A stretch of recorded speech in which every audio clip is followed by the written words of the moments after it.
Before there were dinosaurs, there were sharks. Today, there are more than 350 species of sharks swimming the world's oceans.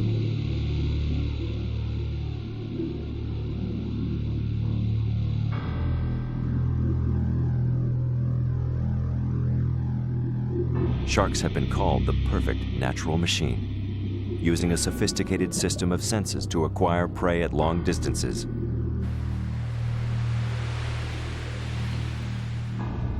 Home in with unerring accuracy, ambush with lightning speed,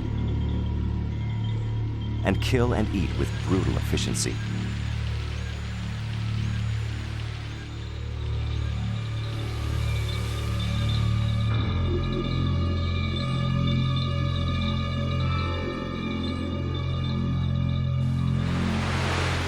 Sharks are nature's silent killers.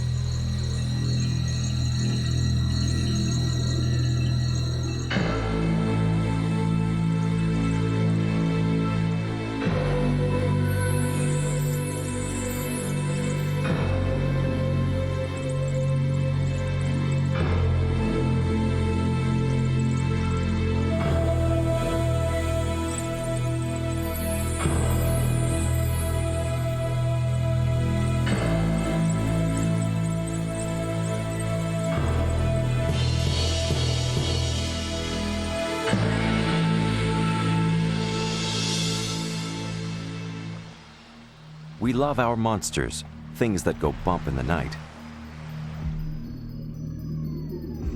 And with the possible exception of outer space, no environment has conjured up as many demons in the human mind as imagining the swimmings of unspeakable things beneath the surface of the ocean.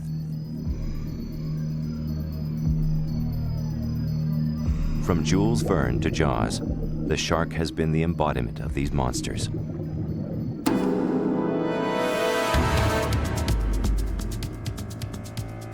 At times through history, we have offered them human sacrifices and even used them as a method of execution. In our great arrogance, we have considered ourselves desirable prey, kill or be killed. Man against a marine dragon. But are sharks truly the silent killers that swim ominously out of our subconscious, alone, at night, on the beach?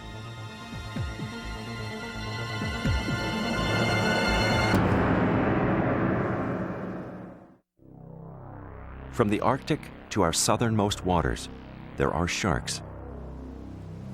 They swim silently through all of our major seas and oceans.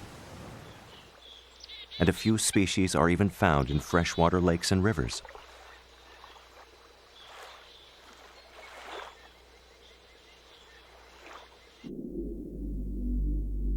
The study of sharks has progressed from rudimentary dissections of dead fish to using animals in pens and tanks, to our current sophisticated work with sharks in their natural environments.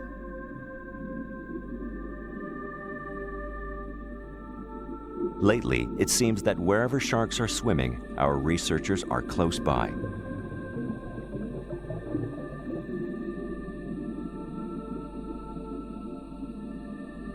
We are tagging them and tracking them with satellites. First-hand, close-up observation is expanding our knowledge of shark habits and habitat. Myth and murder are giving way to a natural understanding and healthy respect for these perfect predators.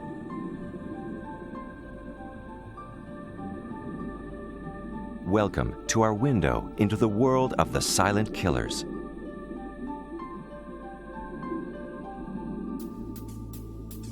On our around-the-world expeditions, our researchers found sharks hugging the bottom, breaching on the surface, and plying open waters at mid-range depths.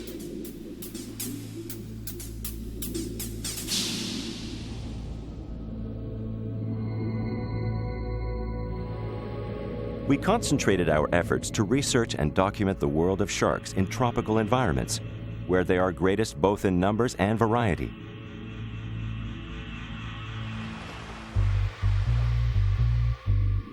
Sharks are scavengers and hunters of live prey. We discovered them eating almost anything, from their first cousins, the rays, through almost all of the invertebrates, to fish, turtles, large marine mammals, each other, and very occasionally humans.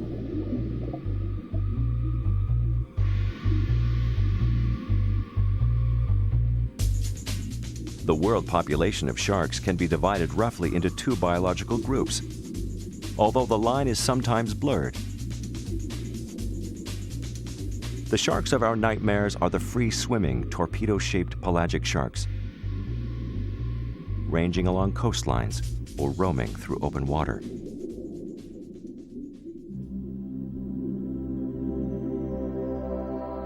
The benthic sharks swim near the seabed and may rest there. They are all somewhat flattened, like this nurse shark.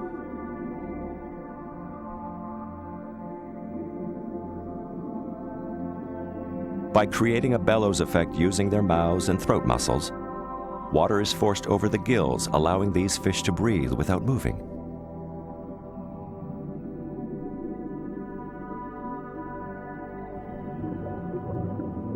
Although caution is essential when dealing with any of the silent killers, sleeping sharks provided our crews with some very close encounters.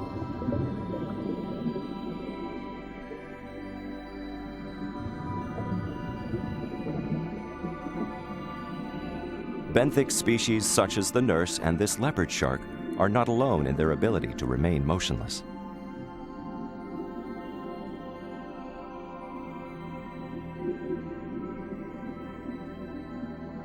In fact, most sharks, including this Caribbean reef shark, can rest on the bottom for at least some period of time. However, we found exceptions to this rule.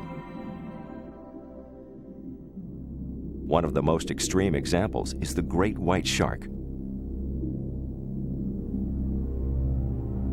For the great white, to stop moving is to hold its breath. If it stops moving for long, it will die.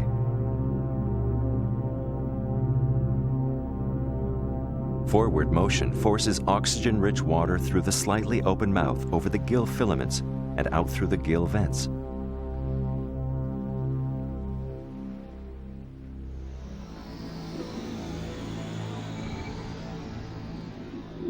One shark that blurs the line between the free-swimming pelagic species and the bottom-dwelling benthic species is the white-tip reef shark.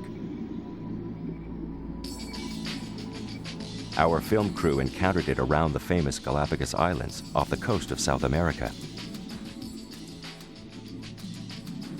During the day, the white tips remained motionless in crevices and under ledges.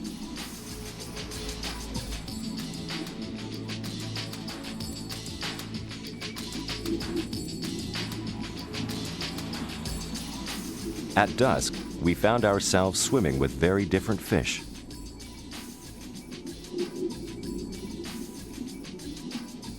The whitetips were very active and pelagic, hunting and killing reef fish and invertebrates on long fins designed to lift them up into the open water. After dark, the sleeping sharks became the silent killers.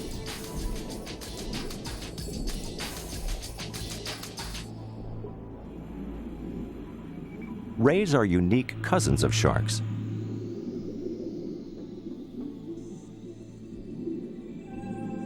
As birds evolved from small dinosaurs, the rays evolved from primitive sharks to have expanded pectoral fins designed for underwater flight.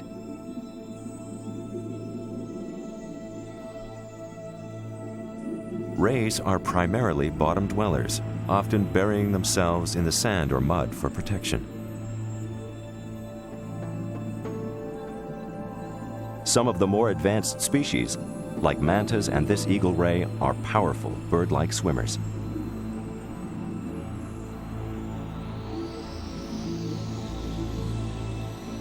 The sawfish have a unique feeding adaptation. They use their toothy snouts to stir up the bottom, revealing small prey. They have also been known to hit and cripple small fish.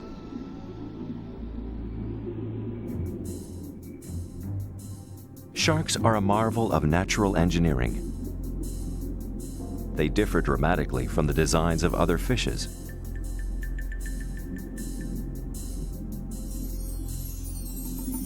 Most fish have swim bladders, an internal sac of air which functions much like the ballast tanks on a submarine, allowing them to achieve neutral buoyancy or even float upwards in the water column.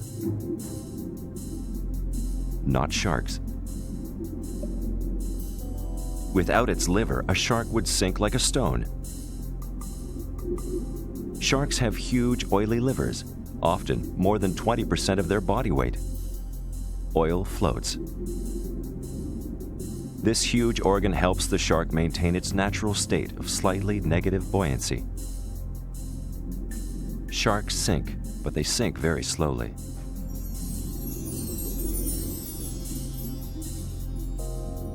The stiff pectoral fins of many species, like this gray reef shark native to the Pacific Islands, lift the fish like air moving over an airplane wing.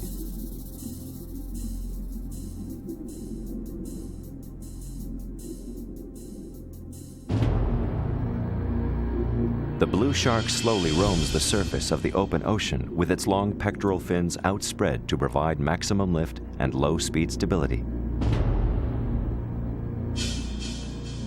But our camera crew discovered the blue to be capable of occasional high-speed bursts, especially when hunting the edge of the California kelp forests in a deadly game of hide-and-seek with an unfortunate sea otter.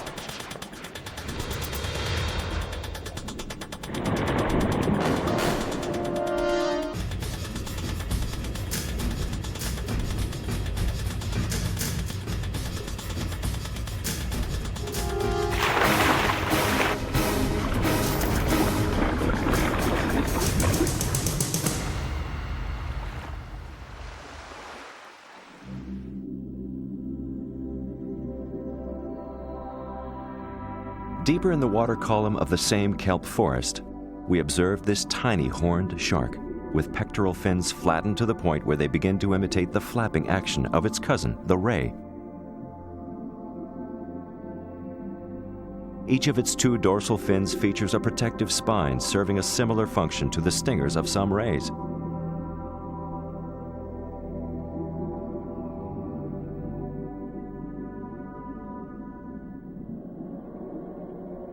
We found the mako. Stiff of body and short of fin, is the fastest of the silent killers.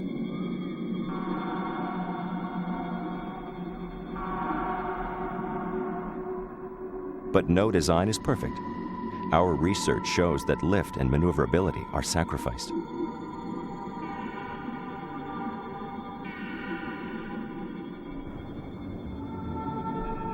The great white has similar characteristics. We documented these large pelagic sharks feeding much differently than their smaller, bottom-dwelling counterparts. The great white and closely related sharks are the silent killers, with the nightmare jaws and teeth of legends.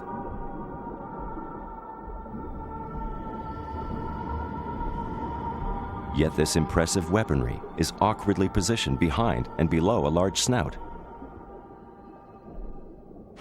To overcome this peculiarity, we observe the shark biting down on its prey from above, or more often taking advantage of a unique adaptation. Achieving speeds of 25 kilometers per hour in an attack burst, the great white can throw back its head and completely detach the entire jaw mechanism from its skull.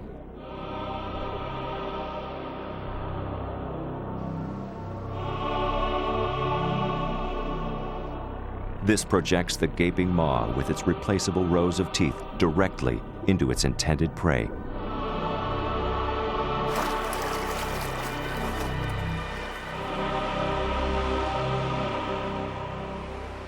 But before the shark kills and eats its prey, it has to find it.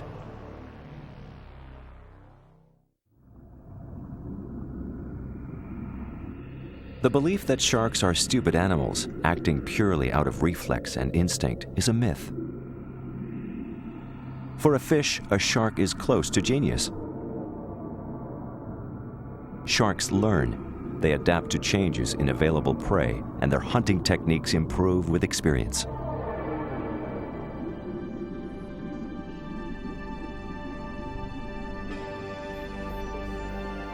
We discovered sharks hunting in packs while they herded bait fish to a cooperative slaughter. A shark's brain acts as a sophisticated processor for the stimuli from its highly developed senses.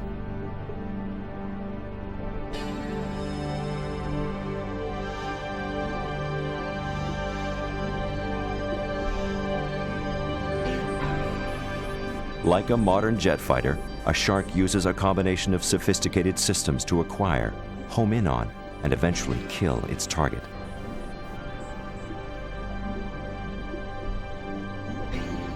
Our film crew followed a gray reef shark in the waters off Indonesia as it used 7 highly refined senses.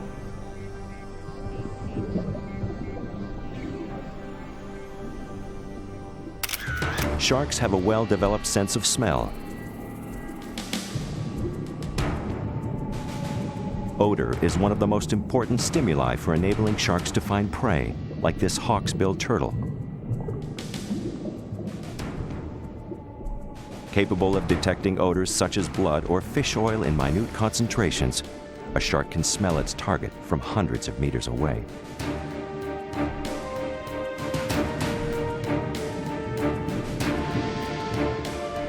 As the shark closes the range, a well-developed sense of hearing comes into play.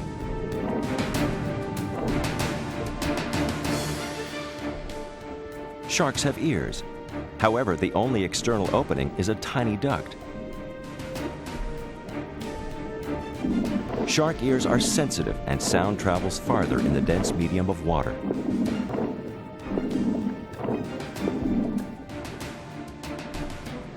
The shark also picks up vibrations through its lateral line systems. It can sense the irregular patterns emitted by prey.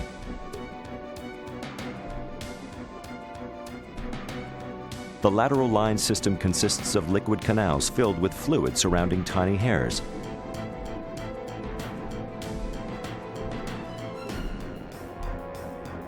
The sensation the shark must feel has been compared to blowing across hairs on someone's arm. The system also relays information about pressure changes, currents and waves, helping the fish to maintain its balance.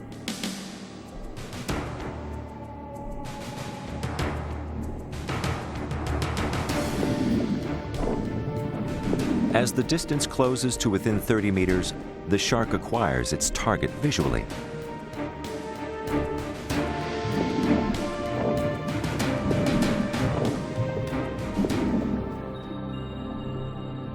Sharks have various methods of protecting their eyes as they move in for the final strike. Some sharks have eyelids. A fixed upper and lower lid and a third movable lid is pulled over the eye as protection just before the attack. Other species, like this great white, just roll their eyes back in their heads as a method of defense. In either case, just before it strikes, the shark cannot see.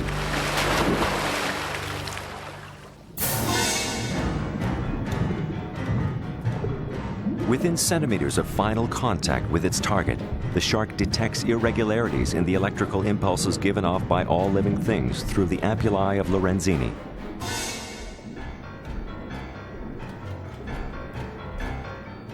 Pores located on the snouts and behind the ears of sharks are connected to jelly-filled tubes and then to nerves.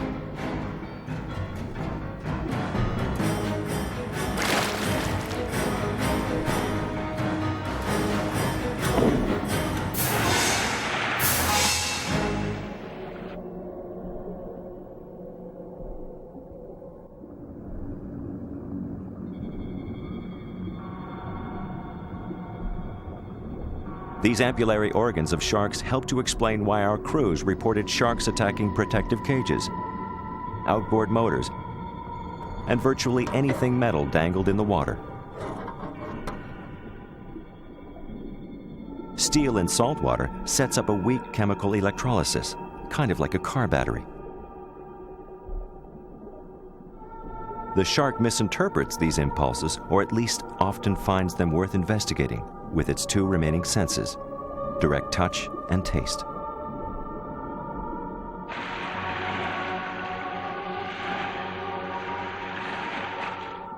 Electricity has been proven to play another important role in the life of some sharks. The Earth itself generates a magnetic field as it rotates. Sharks can detect differences in these fields as they change position relative to magnetic north and south. They can also detect a variety of anomalies within these magnetic fields caused by such things as ocean currents. Sharks use this special ability to navigate much like a compass. It is especially useful to far-ranging species like the tiger shark during long migrations and while roaming the open ocean.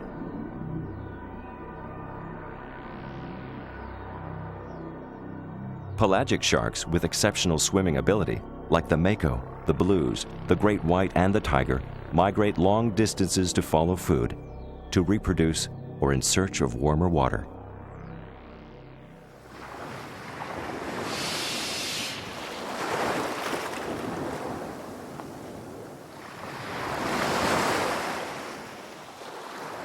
We found the great white following humpback whale migrations north along the coasts of Australia to their calving grounds,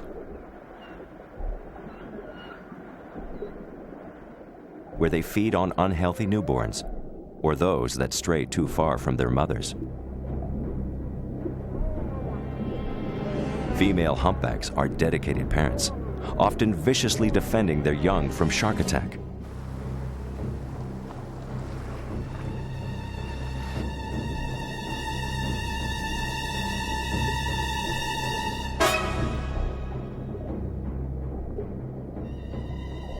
The silent killer homes in on the baby whale attempting to isolate it. The mother humpback counters with a series of defensive maneuvers, including breaching on the surface and diving on a threatening shark.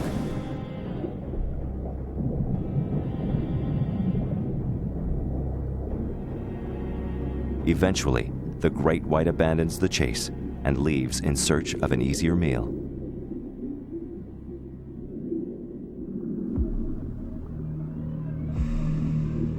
We couldn't miss the hammerheads, the most recognizable sharks swimming in the ocean. Their laterally expanded heads have a variety of advantages. Young great hammerheads use their heads to shovel invertebrates out of the bottom. They detect these organisms with a flattened snout packed with ampullary organs.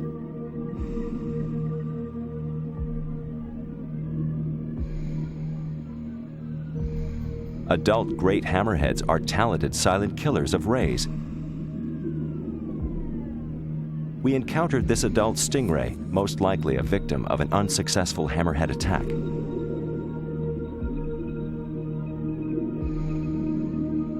Hammerheads have been observed pinning rays to the bottom with their head, while the mouth takes large chunks out of the wings to disable it.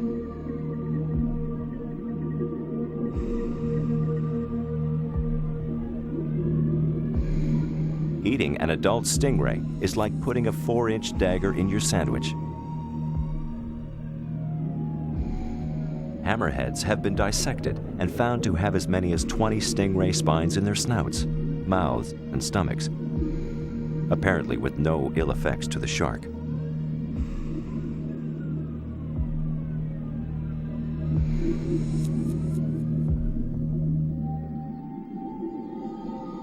Many of the bottom-dwelling sharks have barbels that serve a function similar to whiskers on a catfish. Located near the mouth, they are protrusions of sensor tissue that help sharks like this nurse shark identify food when routing around on the bottom at night or when hunting in dark crevices.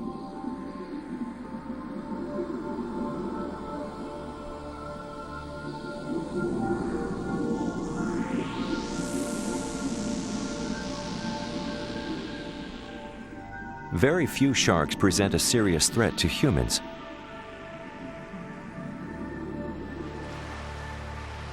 Yet our research proves that the incidence of attacks by the silent killers is increasing.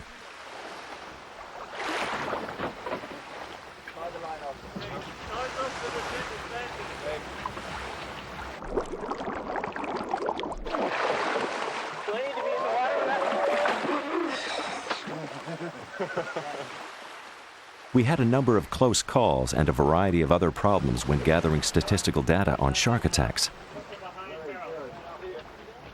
Not the least of which is the fact that relatively few victims actually see their attacker. Even fewer victims are in the frame of mind to make the cool, calm observations required to positively identify the attacking fish.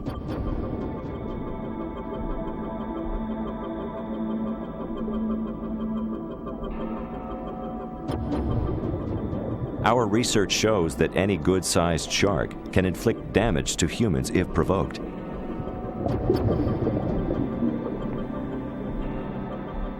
But if you are the victim of a serious unprovoked shark attack, our statistics indicate that it is most likely the work of one of three species: the great white, the tiger, and the bull shark. All three species are widely distributed, grow to large sizes, and feed on large prey. These silent killers also frequent the same shallow, near-shore areas as people.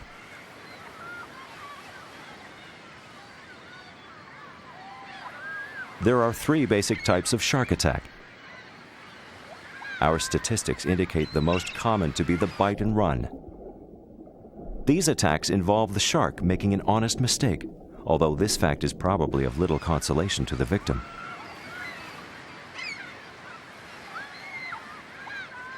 Bite and run attacks usually take place in very cloudy water, shallows near shore areas, or pounding and rolling surf.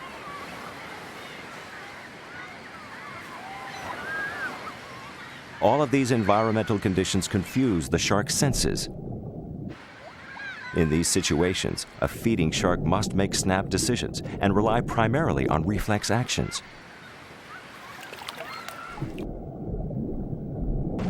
The shark bites once, realizes the human is not the intended prey, releases it, and leaves.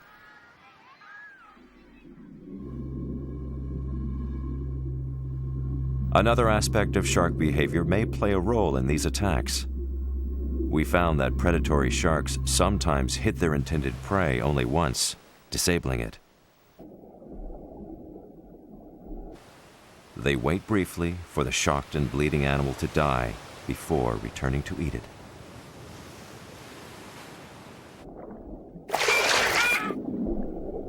The great white has a habit of attacking seals from behind. Often they sever the femoral artery and the animal bleeds to death very quickly. If the shark misses slightly and the animal is unlucky, death can be slow and agonizing.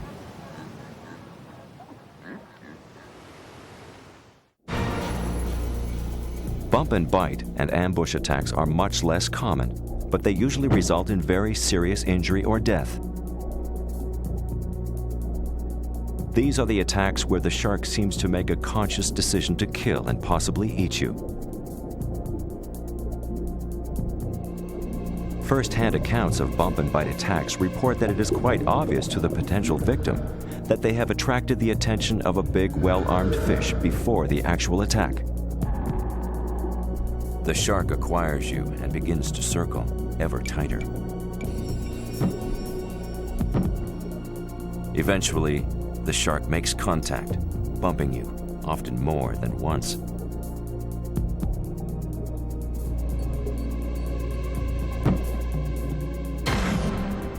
Finally, the shark does what big pelagic carnivorous sharks do best.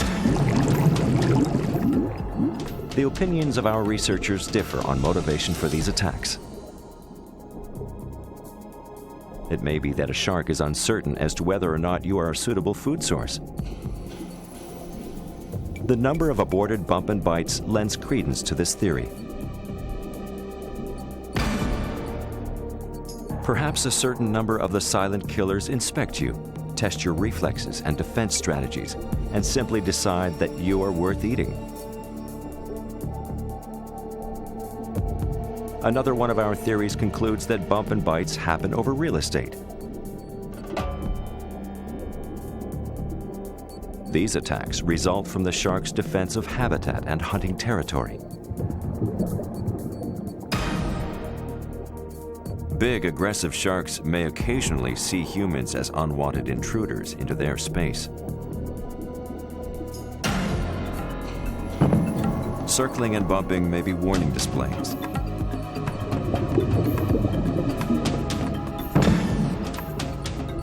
When people refuse or are unable to heed these warnings, a serious attack may result.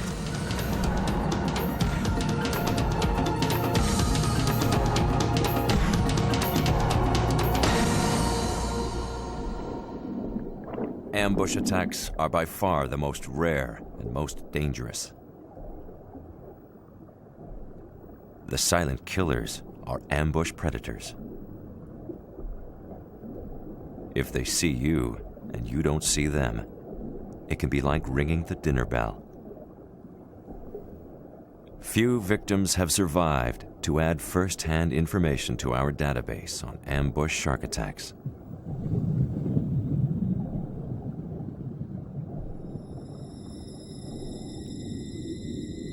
Accounts of shark attacks can be found as early as 1555.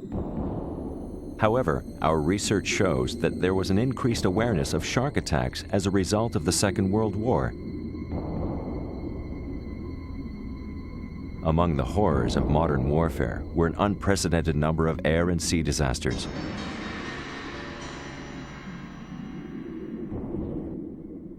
These resulted in large numbers of bleeding people flailing around on the surface of shark-infested waters, previously inhabited by relatively few humans. The results were predictable.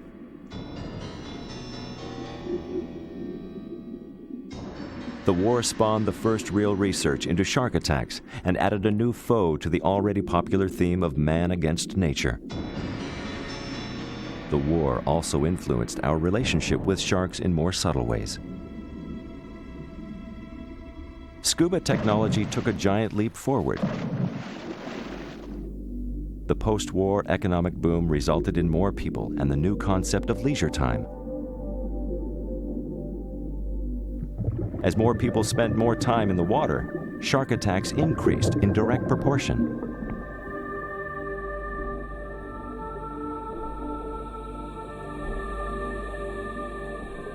Attacks on divers peaked in the 1960s, thanks to a new entry into the shark's watery world, Moondoggie and the Big Kahuna.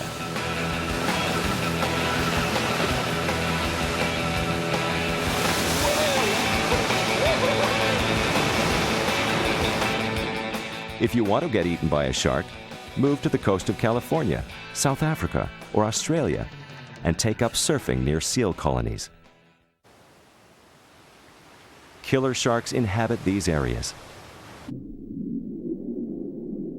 Marine environments that produce the big break and gnarly surf also present perfect conditions for confusing sharks.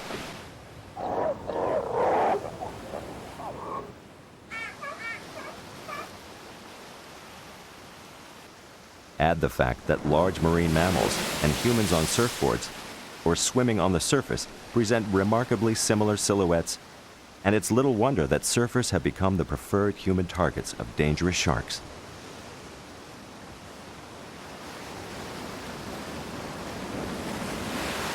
If you want to provoke the silent killers, humans have found a way to be the perfect bait.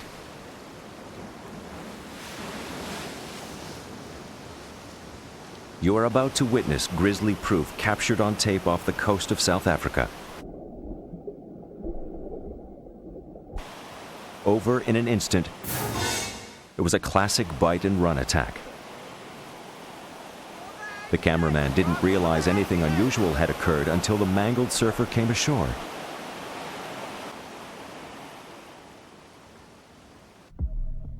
At slow speed, the tape reveals one shark attacking from behind. As the surfer cartwheels from the impact, a second great white is clearly silhouetted against the face of the wave as it attacks from the opposite direction.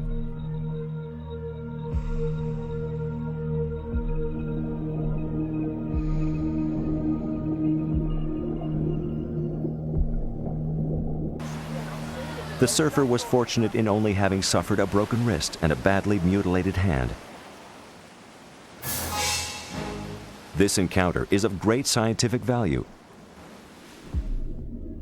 It is either an amazing coincidence of two predators competing for prey, or proof that great whites, thought to be among the most solitary of the silent killers, have the intelligence and communication abilities to hunt cooperatively.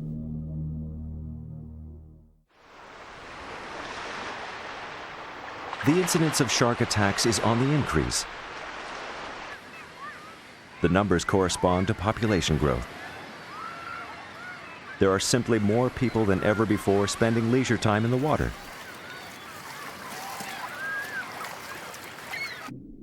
Despite the increase in frequency, fewer shark attacks are fatal, thanks largely to improved emergency services. The most logical way to avoid shark attack is to stay out of the water in shark-infested areas. But following a few simple behaviors can greatly reduce the chances of becoming a rare but rising statistic.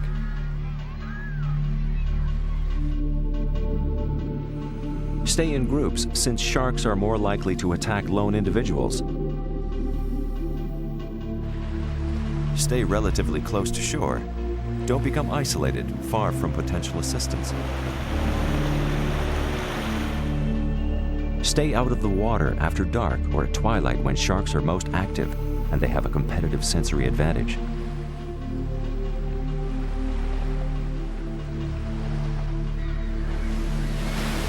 Avoid the water if you are bleeding from an open wound or menstruating. Remember the shark's acute sense of smell and that blood is among the shark's favorite odors.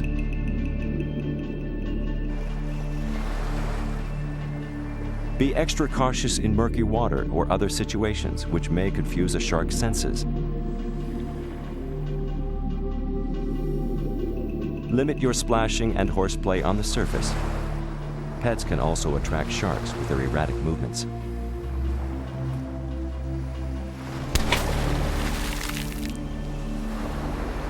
Over the years, a lot of time, effort, and money has gone into inventing gadgets to protect people from shark attack. Experiments ranging from chemical repellents to contraptions like this shark bag. Most of them were less than practical or simply didn't work. Another example is the whole concept of camouflage. It works on the assumption that by breaking up your silhouette, the shark will not recognize you as a human.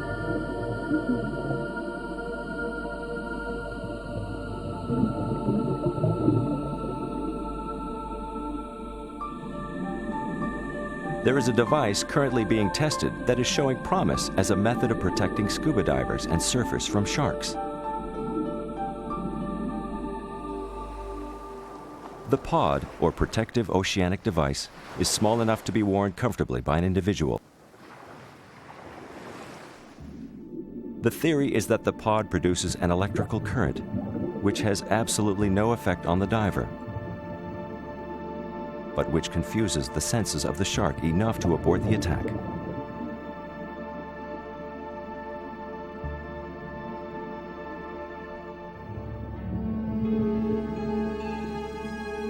We found that public perception of shark attack is highly influenced by the fact that we are increasingly aware when it happens.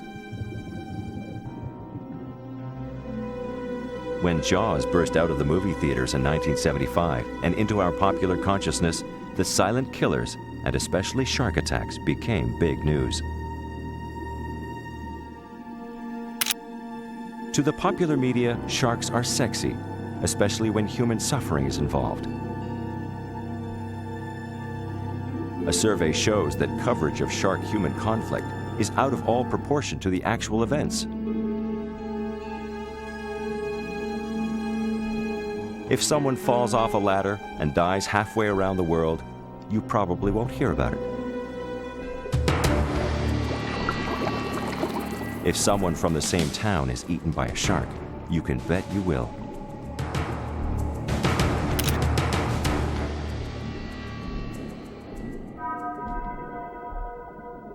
So if sharks occasionally eat people, what eats sharks? The answer is very little, except other sharks or perhaps an occasional whale. Our crews discovered a unique example.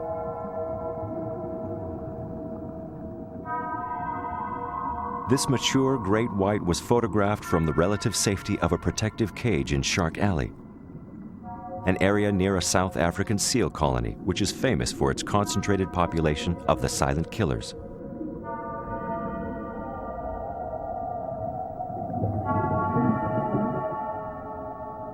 A fish born with such radical defects would almost certainly have not survived infancy. Upon considering the fish's gross deformity, the best explanation was attack by another large predator, most likely another great white or a killer whale.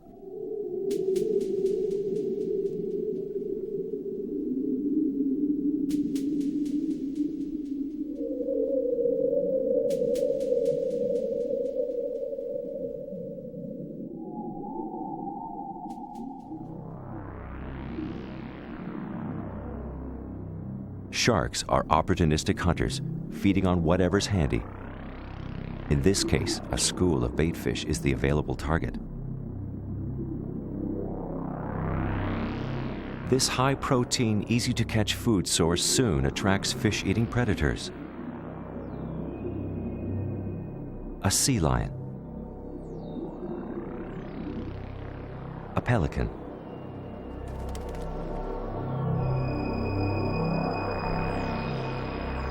and a marauding blue shark.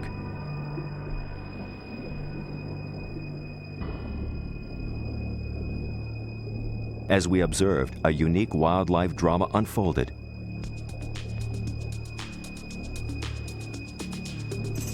When presented with the opportunity, the shark turned its attention towards a different meal.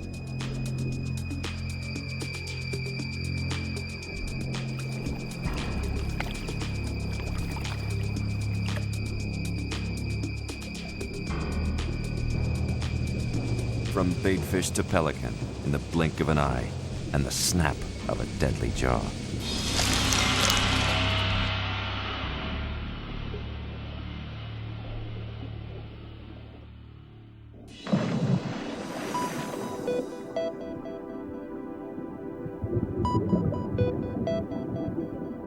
Our camera crew didn't need to look far to find the complex relationship between sharks and the rest of the marine ecosystem.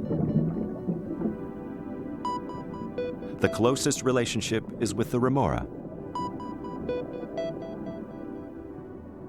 And although the remora seem to have a certain attachment to our crew, it can usually be found hitching a ride with a shark.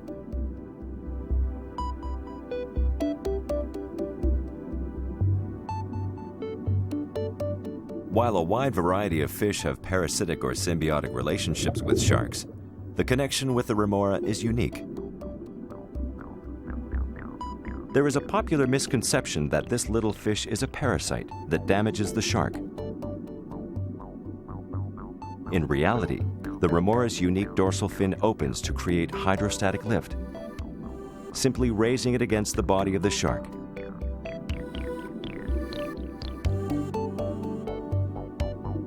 This invisible link helps the remora match the shark's movements, giving it easy access to leftovers from the shark's meals.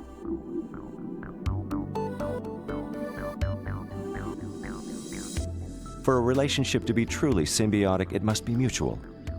In return for the ride and free scraps, the remora rids the shark of parasites.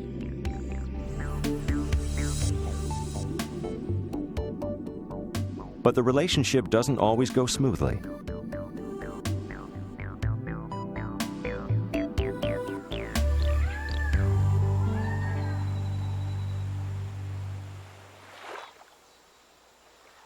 In the shallows of a mangrove swamp, a young lemon shark seeks protection, and an adult crocodile stalks a potential meal.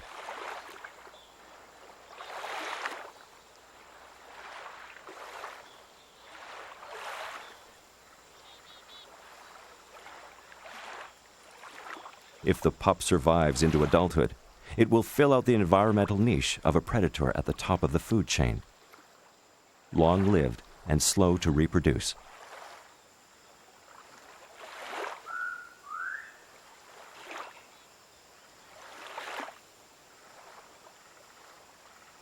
In the last 100 years, this balance of nature in the ocean has been altered dramatically.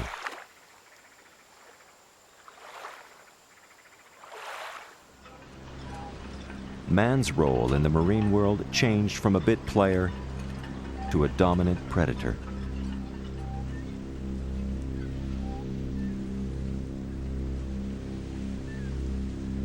Before Jaws, sharks were considered garbage fish by anglers in most areas. Since the movie, they have become a heavily hunted species in a large number of sport fisheries.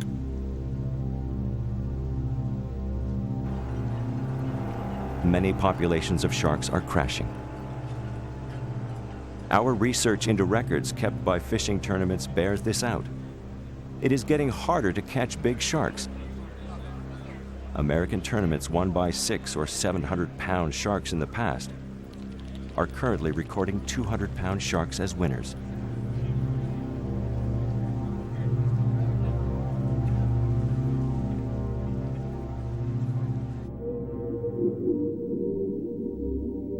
Commercial fishing currently kills more than 60 million sharks a year. This is exponentially more than all of the other causes of death combined. We harvest them for products ranging from exotic food items like shark fin soup to medical cures or preventatives and industrial engine lubricants.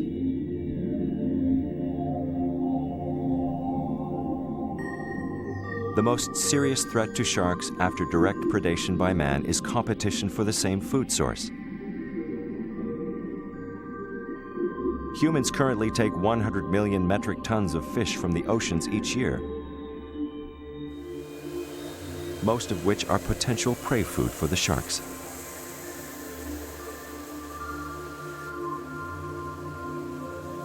The prognosis is not good. The great white has been officially declared to be a species vulnerable to extinction.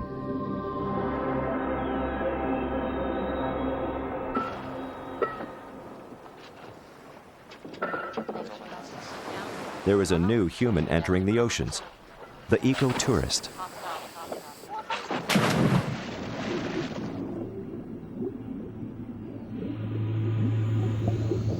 People are paying to view sharks and for the opportunity to swim with them.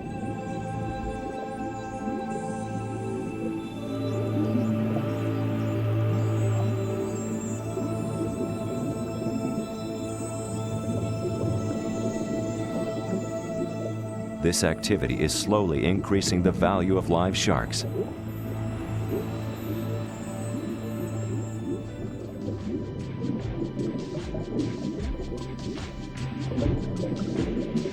But we are beginning to wonder about some aspects of the ecotourism industry. Dive operators who depend on shark tourism often use bait to attract a large congregation of hungry sharks to thrill their underwater audiences.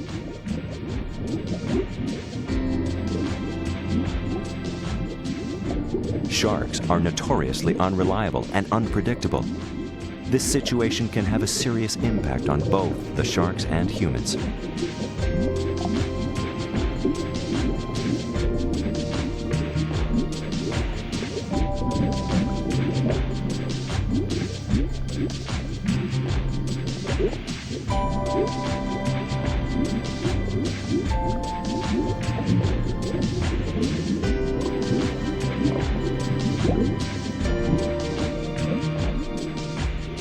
some dive operators are adopting a very cavalier attitude toward the silent killers.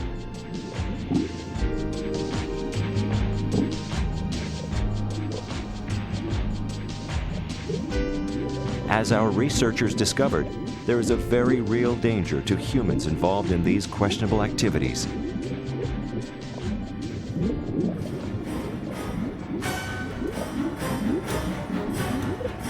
This encounter would have resulted in serious injury without the protection of a chainmail suit.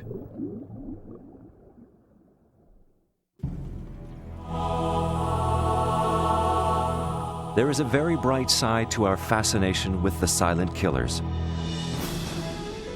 Shark research continues. Populations are being more closely monitored than ever before with the help of new technology like satellite communications. Various organizations are pressuring governments for legislation to protect threatened and endangered species. These special fish demand our respect by their very nature. They are intelligent, highly sensorial, and exceptionally well armed.